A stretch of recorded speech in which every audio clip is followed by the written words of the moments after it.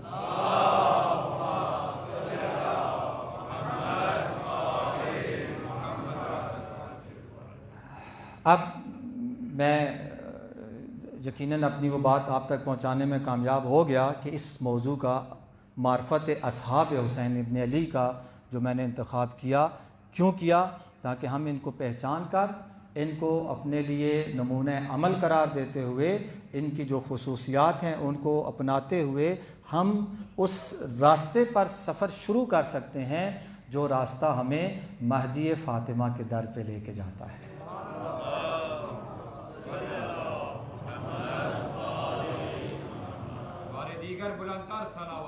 اللہم صلی علی محمد وآل محمد۔ اور عزیزو، اگر یہ نہ ہو، اگر یہ درس، یہ عبرت ہم حاصل نہ کریں تو یہ صرف پھر بعرض معذرت، یعنی یہ پھر آنا جانا کہلائے گا، یہ ہور بننا نہیں کہلا سکتا۔ اگر ہم اس دید کے ساتھ عزاداری میں نہیں آتے تو پھر بس آئے ہیں اور چلے گئے ہیں، اس عزاداری نے ہمیں ہور نہیں بنایا۔ کربلا کے میدان میں بھی سارے تو نہیں ہور بن گئے تھے نا، سارے بن گئے تھے ہور؟ سارے تو نہیں بنے، کوئی بیچ میں سے نکلا، ورنہ ادھر اگر سینکڑوں کی تعداد میں تھے، مرد و زن بچے سارے ملا کر شاید 150 200 250 افراد بنے، تو ادھر ہزاروں کی تعداد میں تھے، وہ بھی کربلا آئے ہوئے تھے، یہ بھی کربلا آئے ہوئے تھے۔ توجہ کیجیے گا، وہ بھی کربلا میں تھے، یہ بھی کربلا میں تھے۔ ان کو جو امام کے ساتھ تھے، ان کو کربلا کہاں سے کہاں لے گئی، اور وہ جو امام کے مقابلے میں آئے تھے ان کو کربلا کہاں سے کہاں لے گئی۔ ان کی کامیابی کی ضمانت بھی کربلا بنی نا، جو کربلا میں آئے کہاں سے کہاں پہنچ گئے۔ ہم نے عرض کیا انبیاء سے ایک درجہ نیچے، معصومین سے ایک درجہ نیچے، اس مقام پہ پہنچ گئے۔ کس نے اس مقام پہ پہنچایا؟ کربلا نے۔ اور وہ جو جہنم کی اتھاہ گہرائیوں میں پہنچ گئے، قیامت تک لعنت جن کا مقدر بنی، کس نے اسے اس لعنت کا، اسی کربلا میں آنے میں، اگر یہ وہ کربلا میں امام کے مقابلے میں نہ آتے تو یہ لعنت کا طوق ان کے گلے میں پڑتا؟ کبھی نہ پڑتا۔ تو کربلا، سب سے پہلا جو درس ہے کربلا کا وہ یہ ہے کہ انسان کربلا میں آئے بصیرت کے ساتھ، کربلا میں آئے بصیرت کے ساتھ، وگرنہ جس طرح قرآن کے بارے میں یہدی بہی کثیرا و یضل بہی کثیرا، کہ اس قرآن سے بہت سارے لوگ ہدایت پاتے ہیں اور بہت سارے لوگ اسی قرآن سے گمراہ ہو جاتے ہیں، تباہ ہو جاتے ہیں۔ اسی طرح کربلا ہے، کیونکہ وہ قرآن، اگر قرآن صامت ہے تو کربلا قرآن ناطق کی ایک، وہ کیا کہتے ہیں اسے، امتحان گاہ ہے۔ تو وہ بھی اسی طرح ہے جس طرح قرآن صامت کو پڑھ کر بہت سارے لوگ ہدایت پاتے ہیں، بہت سارے لوگ گمراہ ہو جاتے ہیں، اسی طرح یہ کربلا بھی ہے۔ اس کربلا سے بہت سارے لوگوں نے ہدایت پائی، کہاں سے کہاں پہنچ گئے، اور بہت سارے زیادہ نے کیا کیا، اس سے نقصان اٹھایا اور ایسی ہلاکت اور تباہی میں جا پہنچے کہ نہ شہداء کی کوئی مثال بنی نوع بشریت میں دی جا سکتی ہے شہداء کربلا کی، اور نہ امام کے مقابلے میں آنے والے ان ملعونوں کی کوئی مثال دنیا میں دی جا سکتی ہے۔ تو سب سے پہلا جو درس ملتا ہے ہمیں کربلا سے اور کربلا والوں سے وہ یہ ہے کہ کربلا آؤ تو بصیرت کے ساتھ آؤ۔ یہ جملہ میں نے کس سے لیا؟ یہ جملہ امام کے ساتھیوں میں سے ایک ساتھی ہے حضرت نافع بن ہلال۔ کربلا میں دو فرد ہیں، ایک اس لشکر میں ایک ادھر ہے، اس کا نام ہے نافع بن ہلال، اور وہ جو اس طرف تھا اس کا نام تھا ہلال بن نافع۔ وہ ہلال بن نافع ہے، یہ نافع بن ہلال ہے۔ ظاہراً 10 محرم کی شام کو خولی ملعون کو جو سر دے کر بھیجا گیا، تو اس سر کے امام کا جو سر مبارک دے کر بھیجا گیا، تو اس خولی کے ساتھ یہ ہلال بن نافع بھی تھا۔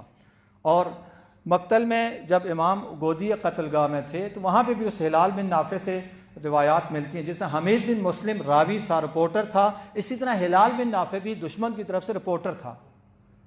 تو وہ ہلال بن نافع تھا۔ بعض کتابوں میں وہ ہلال بن نافع کو بھی ادھر انہوں نے وہ اشتباہ ہوا اور ذکر کر دیا۔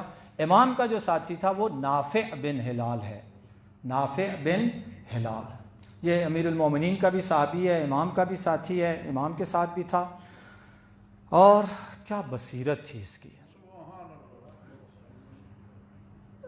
جب رات کو یہ جو خطبہ میں نے پڑھا ہے نا، امام نے خطبہ پڑھا اور بیعت اٹھائی اور کہا کہ جو جانا چاہتا ہے چلا جائے، میں ہوئیں، اور پھر بنی ہاشم پہلے اٹھے، انہوں نے اپنی اپنی وفاداری کا یقین دلایا اور دعویٰ وہ کی تقریریں کی۔ اس کے بعد پھر اصحاب میں سے سب سے پہلے حضرت مسلم ابن اوسجہ اٹھے، پھر زہیر ابن قین، پھر سعید ابن عبداللہ حنفی، اور پھر میرے خیال میں ظاہراً یہ نافع بن ہلال اٹھے ہیں، اور بڑا خوبصورت خطبہ دیا، بڑی جاندار تقریر کی۔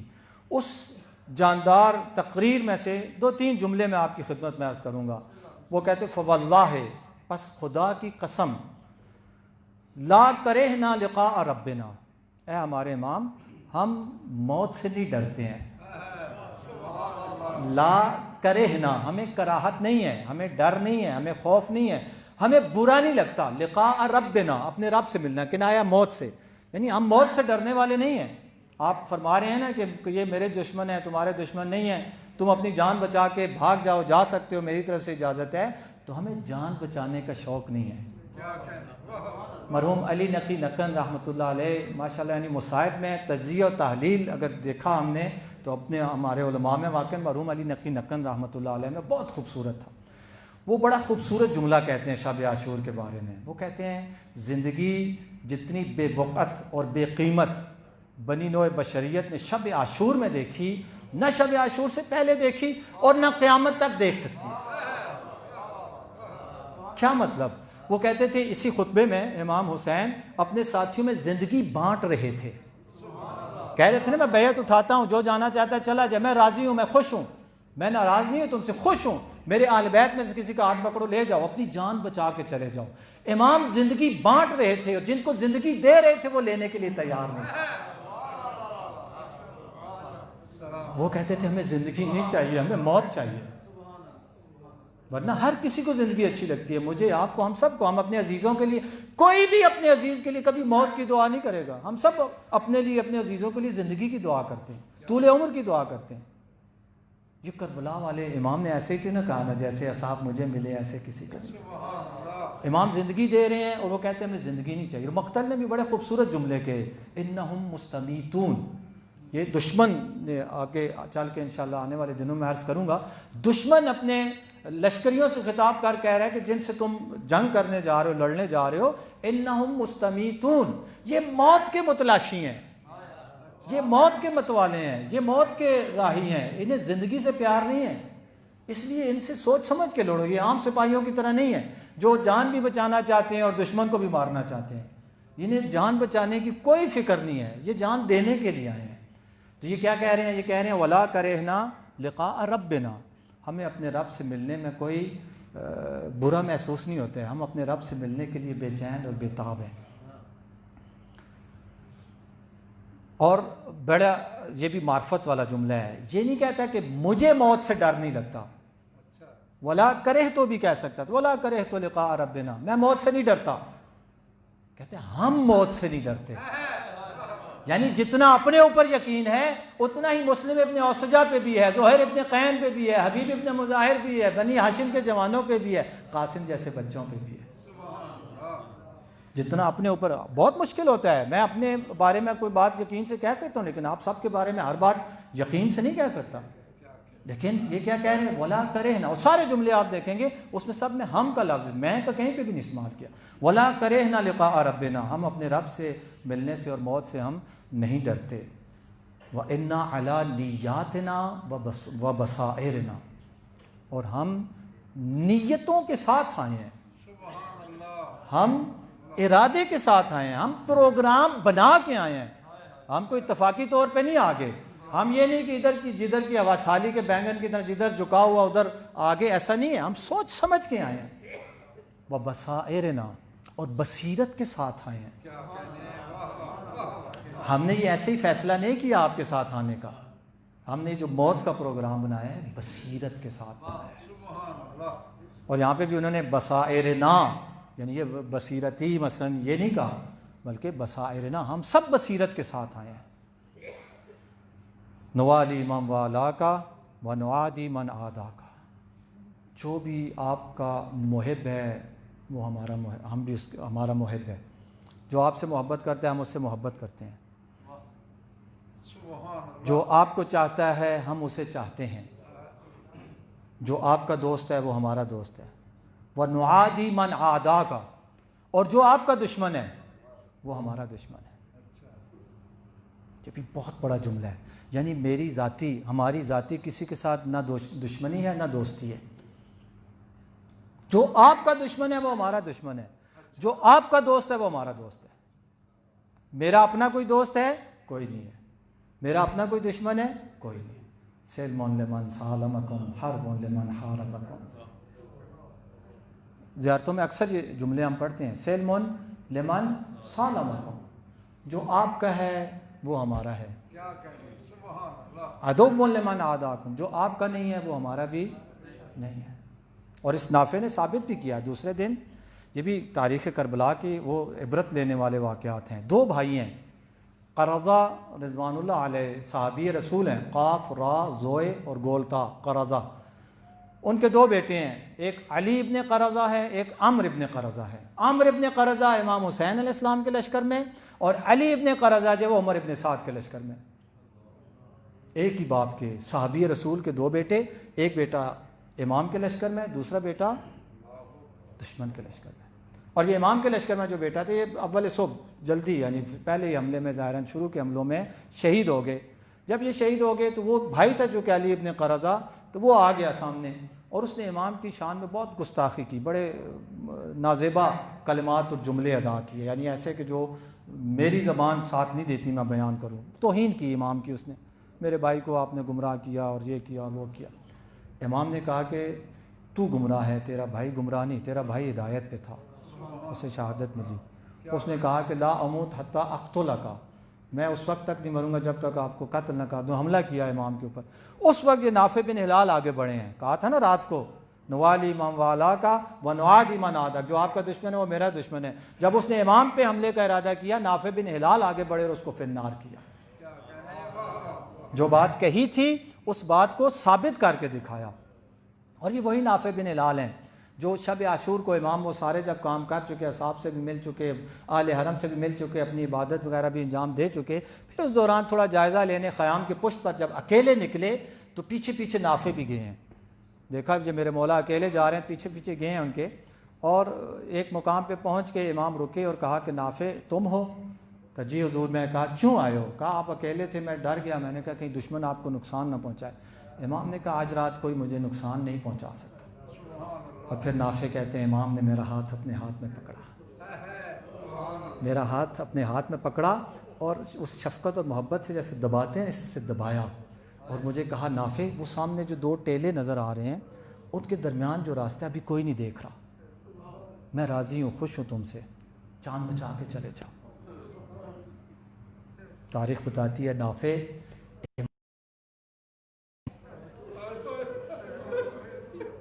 قدموں میں گر گیا اور کہتا ہے مولا مجھ سے کوئی غلطی ہو گئی. میں 1000 درہم کی تلوار لایا ہوں اور 1000 درہم کا میرا گھوڑا میں لایا ہوں، یعنی بہترین اور اچھا گھوڑا، 1 نمبر تلوار اور 1 نمبر گھوڑا لایا ہوں. اور جب تک یہ تلوار اور گھوڑا میرے پاس ہے اس کے ذریعے سے میں آپ کے راستے میں جہاد کروں گا. یہ سب میں آپ کے لیے قربان کرنے لایا ہوں، اور آپ مجھے کہتے ہیں کہ تم اس راستے سے چلے جاؤ. زندگی جتنی بے وقت اور بے قیمت شب عاشور میں دیکھی انسانیت نے اتنی کبھی نہیں.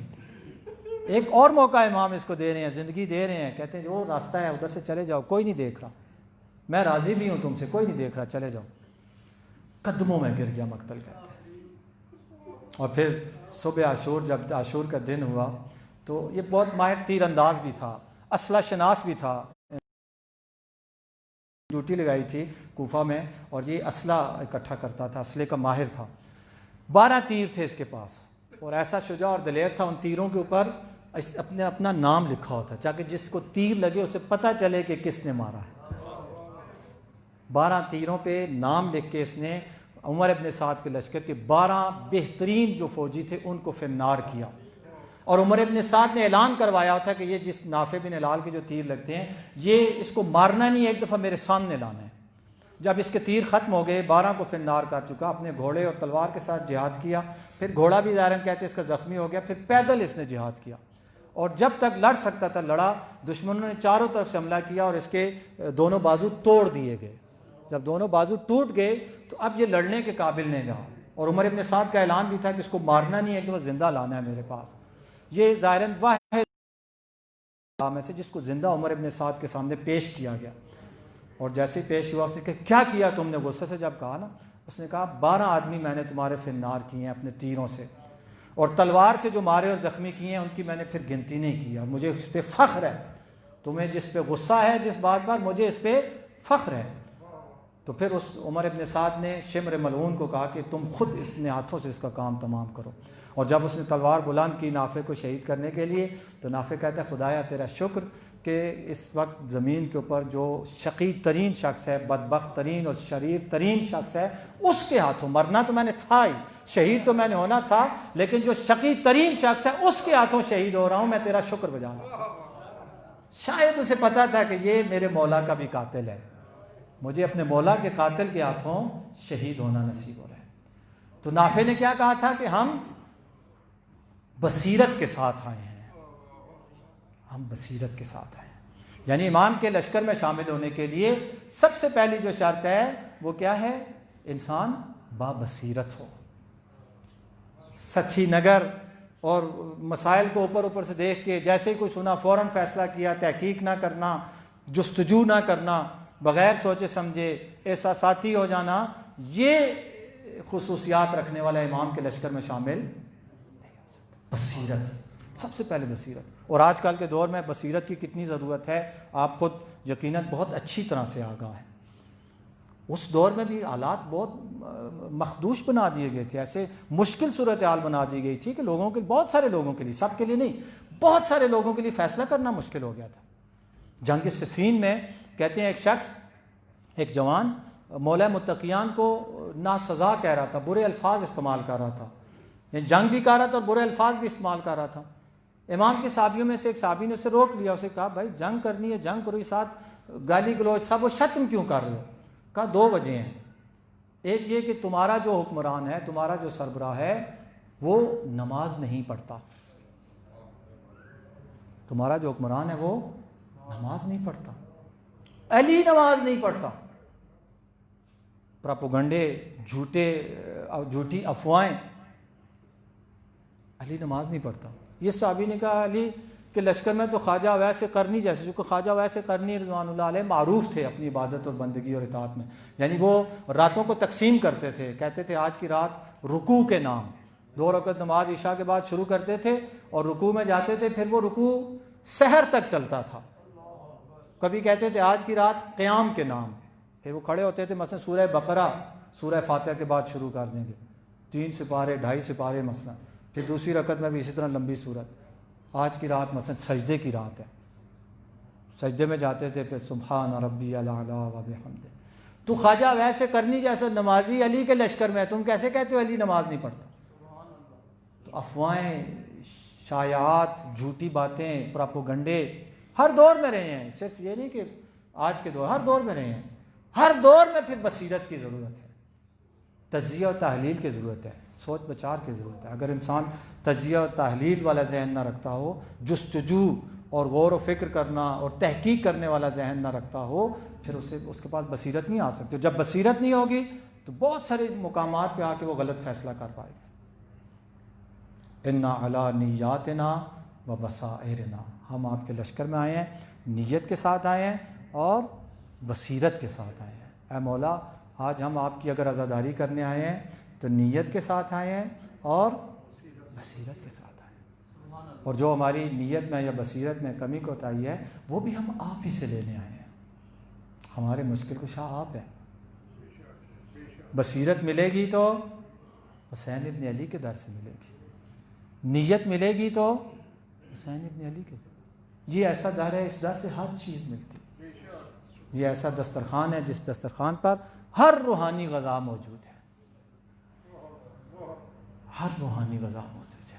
وجہ کیا ہے اس کی؟ یہ بھی مرحوم نقم رضوان اللہ علیہ بیان کیا کرتے تھے۔ وجہ یہ ہے، اس سے پہلے جب بھی باطل جب بھی حق کے مقابلے میں آیا، اس نے ہمیشہ ظلم کیا، لیکن اس کی ظلم کی حسرت رہ جاتی تھی۔ حضرت آدم کے مقابلے میں جو آیا، حضرت نوح کے مقابلے میں جو آیا، حضرت ابراہیم، حضرت موسیٰ، حضرت عیسیٰ، جتنے بھی انبیاء آئے ان کے مقابلے میں جو باطل آتا تو انہوں نے ظلم کیے، لیکن کوئی نہ کوئی حسرت رہ جاتی تھی۔ کربلا کا میدان جب سجا تو فرزند زہرا نے کہا کہ آج باطل اپنی ساری حسرتیں پوری کر لیں، آج باطل کو کھلی چھٹی ہے، جو حسرت اپنانی اپنائے، کیونکہ میں ہر قسم کی قربانی لے کے آیا ہوں۔ کون سی قربانی ہے جو آپ کو کربلا میں نہیں ملے گی؟ کون سی مظلومیت ہے جو آپ کو کربلا میں نہیں ملے گی؟ اور ظالم کی طرف سے کون سا ظلم ہے جو کربلا میں نہیں ہوا؟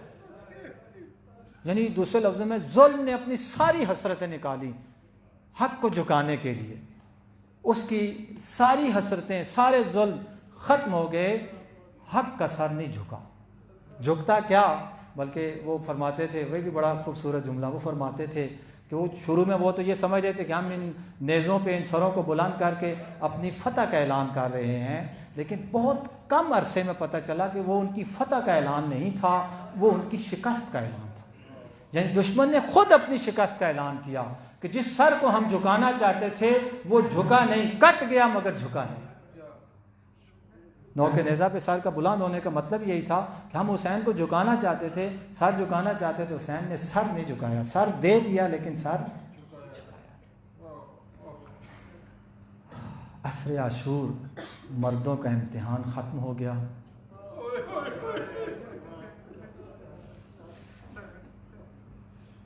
زینب و ام کلثوم، بیواؤں، یتیم بچوں اور بچیوں، اور ساتھ سید سجاد کا امتحان شروع ہو گیا۔ 7 محرم کو کہتے ہیں پانی بند ہوا تھا۔ عاشور کے دن جو بھی شہید ہوا حوض کوثر پہ جا پہنچا، شہادت کے ساتھ ہی اس کی پیاس ختم ہو گئی، لیکن جو رہ گئے تھے، خواتین، بچے، عزیزوں کا درد، غم الگ ہے۔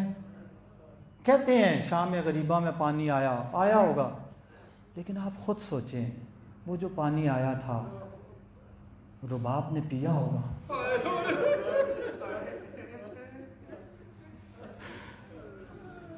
سکینہ نے پیا ہوگا،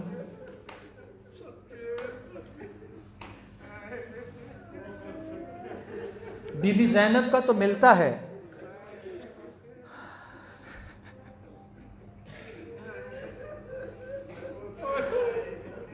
خود ان کا اپنا بیان ملتا ہے۔ امام نے جاتے ہوئے بی بی کو کہا تھا نا، لا تنسانی فی صلاۃ اللیل کا، اے میری بہن اپنی تہجد کی نماز میں مجھے دعاؤں میں یاد رکھنا۔ امام تھے، معصوم تھے، اور معصوم امام ایک غیر معصوم، 14 معصومین میں تو بی بی کا شمار نہیں ہوتا نا، ایک غیر معصوم کو کہہ رہا ہے کہ اپنی دعاؤں میں مجھے یاد رکھنا۔ یعنی حسین کو اپنی بہن زینب کی دعاؤں کا کتنا یقین تھا۔ شام غریبہ میں بھی بی بی کی نماز قضا نہیں ہوئی تہجد کی۔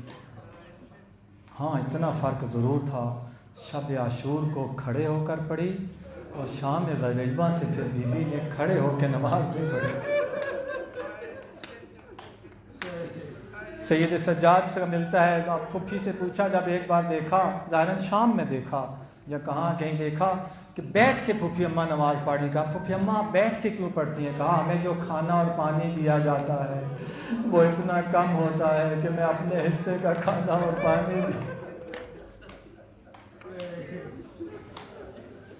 تو اس زینب نے شام غریبہ میں پانی پیا ہوگا۔ عزیز الشہداء کی پیاس تو ختم ہو گئی، لیکن ان کی پیاس نہ جانے کب تک رہی۔ شہداء کا امتحان تو ختم ہو گیا، لیکن ان کا امتحان نہ جانے کب تک رہا۔ بعض تاریخوں میں ملتا ہے کربلا میں یہ جتنے بھی بڑی خواتین تھیں اور بڑے تھے سوائے سید سجاد کے، کوئی بھی 1 سال سے زیادہ زندہ نہیں رہا۔ خود شام غریبہ میں زندہ رہ جانا اور اس کے بعد پھر کوفہ اور شام میں زندہ رہ جانا یہ معجزہ تھا، وگرنہ زندہ رہنا مشکل تھا، یہ معجزہ تھا۔ اور جب وہ اپنی ذمہ داری نبھا چکے، مدینہ آئے تو سال سے زیادہ کوئی بھی بی بی زندہ نہ رہی۔ بڑا سخت امتحان شروع ہوا ہے۔ وہ تو عشرہ شہداء تھا، اب یہ عشرہ نہیں ہے، یہ عشرات ہیں، بہت سارے عشرے ہیں جو اسرا کے عشرے ہیں۔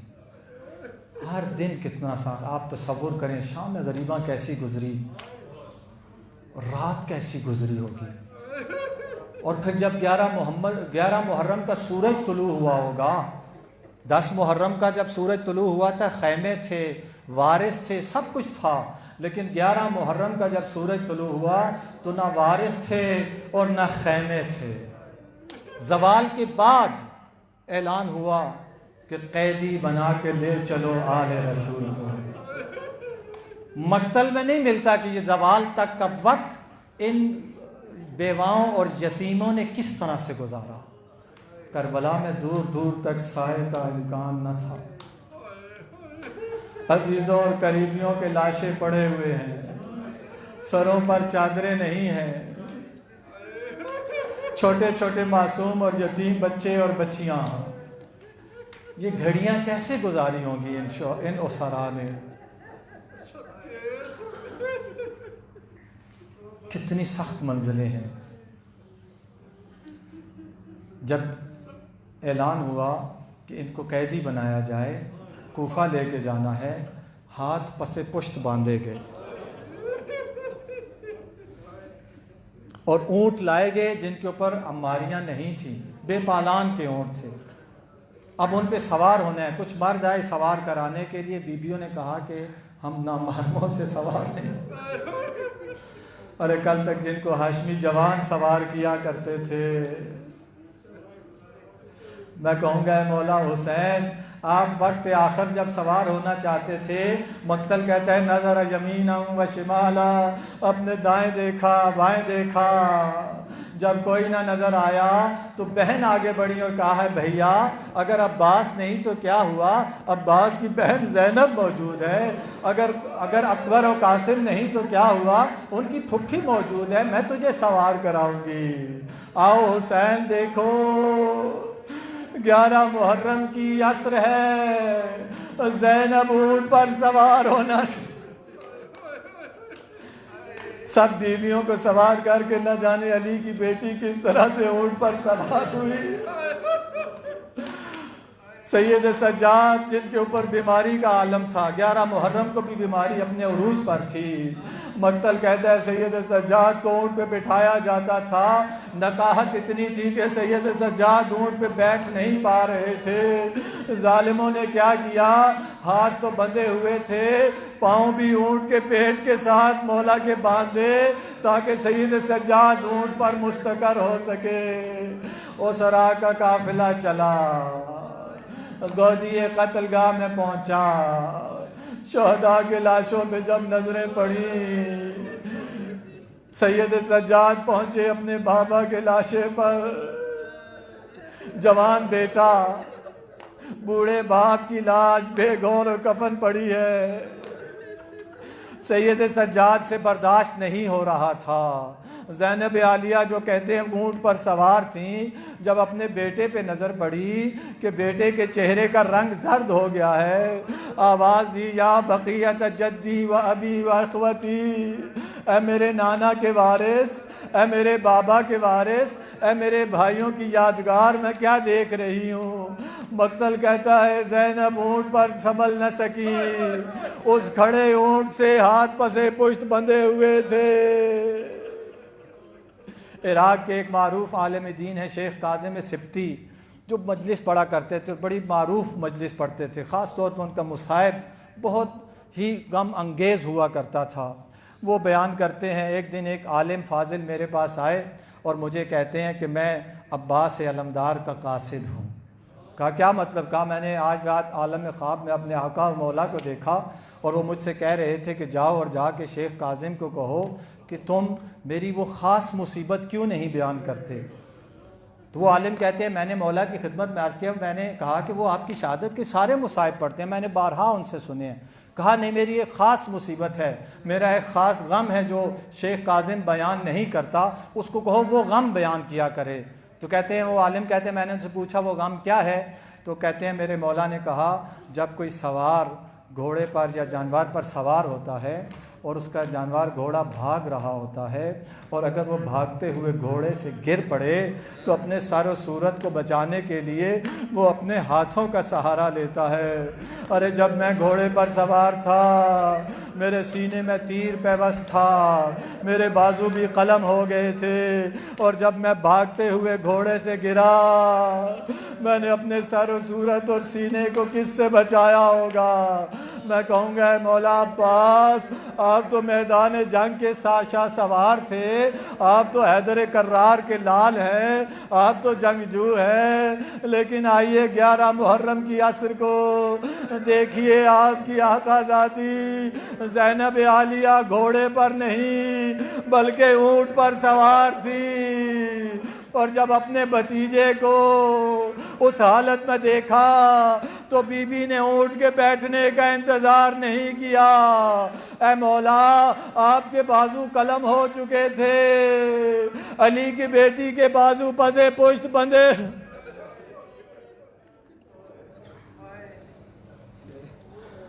السلام علی الحسین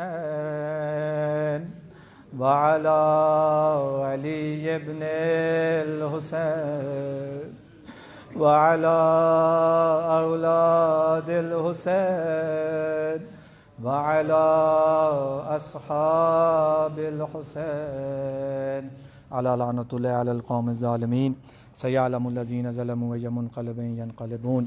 میرے اللہ تجھے واسطہ قرآن و اہل بیت علیہ السلام کا، تجھے واسطہ شہداء و سرائے کربلا کا، تجھے واسطہ تیرے اسماء حسنہ کا، تجھے واسطہ تیری صفات جمال و کمال کا۔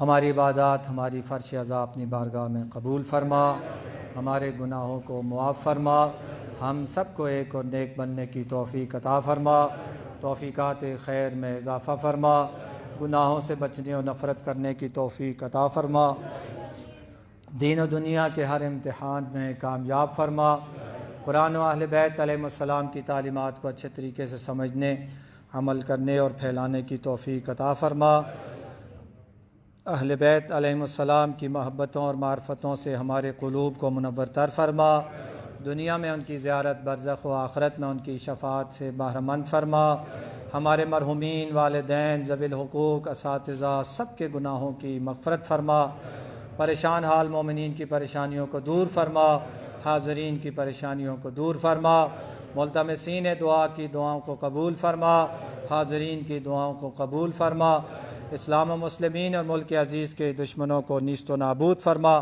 اسلام و مسلمین اور ملک عزیز کی خدمت کرنے والوں کی نصرت فرما، علماء حق کا سایہ قائم و دائم فرما، ہمیں ان کی پیروی کی توفیق عطا فرما، ہم سب پر، اس مسجد پر، انتظامیہ پر، پر اپنی رحمتیں اور برکتیں نازل فرما، عرضی و سماوی آفات و بلیات سے حفاظت فرما، حاضرین مومنین مومنات عزاداران سید الشہداء علیہ السلام دنیا میں جہاں کہیں بھی بستے ہیں ان کی جان مال عزت و آبرو کی حفاظت فرما، مزارات مقدسہ کی حفاظت فرما، ہمارے بیماروں کو شفا اور اسرا کو جلد از جلد رہائی نصیب فرما، رزق حلال وافر ببرکت عطا فرما، بے اولادوں کو اولاد صالحہ عطا فرما، جن کو اولاد دیا ان کی اولاد کو نیک اور صالح بنا، ہماری آنے والی نسلوں کو تا قیام قیامت اہل بیت علیہم السلام کا حبدار پیروکار عزادار بننے کی توفیق عطا فرما،